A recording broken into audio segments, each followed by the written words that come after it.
എൻ്റെ വീട്ടിൽ പോയിട്ട് വന്ന് എപ്പോൾ തിരിച്ചു വന്നാലും ഞങ്ങൾ എപ്പോഴും കയറുന്നൊരു കടയാണ്. അവിടെ ആണെങ്കിൽ ഞങ്ങൾ കയറുമ്പം കഴിക്കുന്നത് വെച്ച് കഴിഞ്ഞാൽ ഉഴുന്നുവടയാണ്. അവിടെ ഏറ്റവും കൂടുതൽ ആൾക്കാർ മേടിക്കുന്നതും കഴിക്കുന്നതും ഉഴുന്നുവട. പിന്നെ അതെന്ന് വെച്ച് കഴിഞ്ഞാൽ പ്യുവർ വെജിറ്റേറിയൻ കടയാണ്.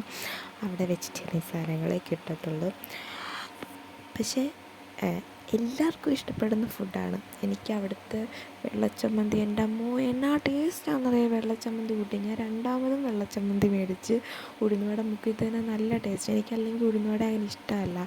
പക്ഷേ ഏട്ടനെ കല്യാണം കഴിച്ച് ഇവിടെ വന്നു കഴിഞ്ഞ് ഏട്ടനെ എന്നെ പലപ്പോഴും അവിടെ കൊണ്ടുപോകും. ചായ കുടിക്കാനൊക്കെ കൊണ്ടുപോകുമ്പം ഞാൻ ചായ പോലും കുടിക്കാത്ത ഞാൻ അവിടുന്ന് ചായ വരെ കുടിക്കാറുണ്ട്. കാരണം അവിടുത്തെ ചായക്ക് പോലും പ്രത്യേക ഒരു ടേസ്റ്റ്. എപ്പോഴെങ്കിലും നിങ്ങൾ കുണ്ടറയിൽ നിന്ന് കൊല്ലത്തോട്ട് പോവുകയോ അല്ലെങ്കിൽ കൊല്ലത്തു നിന്ന് കുണ്ടറയിലോട്ടോ കൊട്ടാരക്കരോട്ട് പോകുന്ന വഴി കഴിക്കോട് പഴയ സ്റ്റാൻഡ് സാരഥി ജംഗ്ഷനിൽ കയറി ഇത് എന്തായാലും നിങ്ങൾ കഴിക്കണം. ഞാൻ മസ്റ്റ് ട്രൈ.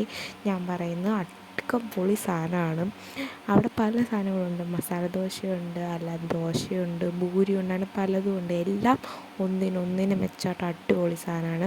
എപ്പോഴെങ്കിലും അതുവഴി പോകുമ്പോൾ കഴിക്കണം. കാരണം എനിക്കും ദൈവിക്കിനും ഒന്നും വേണ്ട, ഉഴുന്നുവട ഇഷ്ടമല്ലാത്ത ഞാൻ കഴിക്കുന്നുണ്ടെങ്കിൽ നിങ്ങൾക്കും കഴിക്കാൻ പറ്റും. അപ്പോൾ ഇതാണ് സ്ഥലം, സാരഥി ജംഗ്ഷൻ. ഞങ്ങൾ കഴിച്ചിട്ട് ഞങ്ങൾ പിന്നെ തിരിച്ച് പോരുന്നു. വീട്ടിലോട്ട് പോകുന്ന വഴിയാണ് മെഡിക്കൽ സ്റ്റോറിൽ കയറി എനിക്കൊരു മോയ്സ്ചറൈസർ മേടിച്ചിട്ടുണ്ട്. അതിൻ്റെ വീഡിയോ ഞാൻ നാളെ ഇടാം. എല്ലാവർക്കും അറിയാവുന്നതാണ്, എന്നാലും ഞാൻ വീഡിയോ ഇടാം.